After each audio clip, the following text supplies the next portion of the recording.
तो हो चुका है लीक एवं वायरल कक्षा 7 का सामाजिक विज्ञान का पेपर अर्धवार्षिक परीक्षा 2025 के लिए। तो अगर आप लोग कक्षा 7 के विद्यार्थी हैं तो मैं आप लोग को ये बता देना चाहता हूं कि आप लोग का कक्षा 7 का सामाजिक विज्ञान का पेपर जो यहाँ से लीक हो चुका है, क्योंकि आपकी परीक्षा में पेपर जहाँ से बन के आता है वहीं से मैंने उसको डायरेक्ट PDF फॉर्म में मंगा लिया है। तो आप लोग भी इसको एकदम निश्चिंत हो जाइए, क्योंकि आप लोग को यहाँ पर डायरेक्ट PDF मिल गया है। तो चलिए हम लोग यहाँ पर देखते हैं कि आपकी परीक्षा में कौन कौन से प्रश्न आने वाले हैं, क्योंकि पेपर आपका जो है से लीक हो चुका है। तो चलिए यहाँ से हम लोग पेपर को हल करने स्टार्ट करते हैं और यहाँ पर देखते हैं कि आपकी परीक्षा में यहाँ पर कौन कौन से यहाँ पर प्रश्न जो है यहाँ पर आने वाले हैं। तो यहाँ पर हम लोग देखते हैं, यहाँ पर हमारा जो है सबसे पहले यहाँ पर जो हमारा प्रश्न दिया गया वो कह रहा है पृथ्वी पर सबसे ऊंची पर्वत कौन सा है। तो यहाँ पर हमारा एवरेस्ट यहाँ पर इसका जो इसका सही विकल्प हो जाएगा, जो कि सी वाला विकल्प यहाँ पर हमारा दिया गया था। उसके बाद यहाँ से हम लोग आगे बढ़ते हैं। तो यहाँ पर हमारा अगला प्रश्न, दूसरा प्रश्न कह रहा है अशोक किस वंश के सम्राट था। तो यहाँ पर हमारा ए वाला विकल्प मौर्य वंश का यहाँ पर सही उत्तर हो जाएगा। इसके बाद आगे बढ़ते हैं।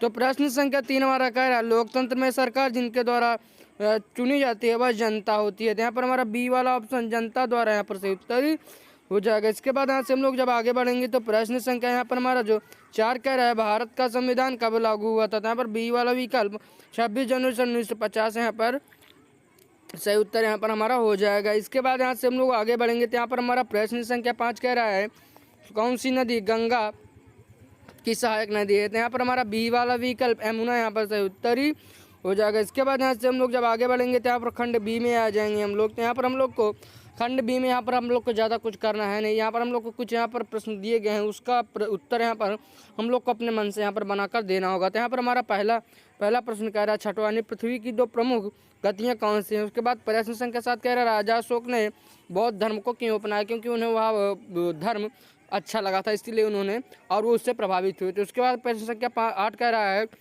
पंचायत समिति क्या है। इसके बाद आगे बढ़ते हैं। तो 9वां प्रश्न और 10वां देखते हैं कि किसी एक प्राकृतिक आपदा का नाम बताइए और उसका प्रभाव भी बताइए। प्रश्न संख्या 10 कह रहा है भारतीय संविधान की कोई 2 विशेषताएं यहाँ पर बताइए।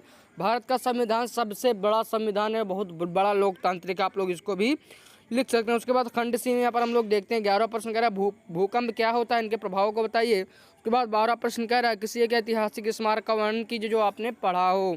13वां प्रश्न कह रहा है ग्राम सभा और ग्राम पंचायत में अंतर क्या होता है। उसके बाद 14वां 15वां प्रश्न यहाँ पर हमारा दिया गया कह रहा है लोकतंत्र में नागरिकों का क्या अधिकार है, कोई 3 यहाँ पर आप लोग को लिखना होगा। उसके बाद 15वां प्रश्न कह रहा है भारत के प्रमुख 18 के नाम और विशेष गुण लिखिए। उसके बाद खंड डी में आ गए हैं तो यहाँ पर हम लोग को थोड़ा इसका बड़ा आंसर देना होगा। तो यहाँ पर पहला प्रश्न कह रहा है जलवायु और मौसम में क्या अंतर, उदाहरण सहित लिखिए। 5 अंक का है यहाँ पर, 3 अंक का है यहाँ पर, 5 प्रश्न दिए गए हैं। अशोक महान क्यों कहलाते हैं, उनके शासन की 3 विशेषताएं यहाँ पर आप लोग को लिख कर देनी होगी। उसके बाद 18वां प्रश्न कह रहा है भारतीय संसद की संरचना क्या है। उसके बाद यहाँ से 19वां और 20वां प्रश्न कुछ हमारा इस प्रकार से कह रहा है भारत के प्रमुख पर्वतों के विशेषताएं उसका मानचित्र यहाँ पर आप लोग को स्थान यहाँ पर बताना होगा। उसके बाद हम लोग देखते हैं कि यहाँ पर हमारा अगला कह रहा है भारतीय संविधान का निर्माण कब और कैसे हुआ, किन नेताओं ने इनका योगदान दिया था।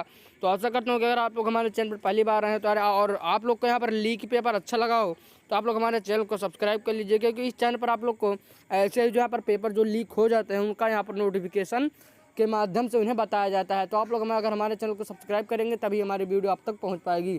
तो चलिए मैं मिलूंगा एक और वीडियो में, तब तक के लिए जय हिंद, वंदे मातरम। लेकिन जाने से पहले चैनल को सब्सक्राइब जरूर करें।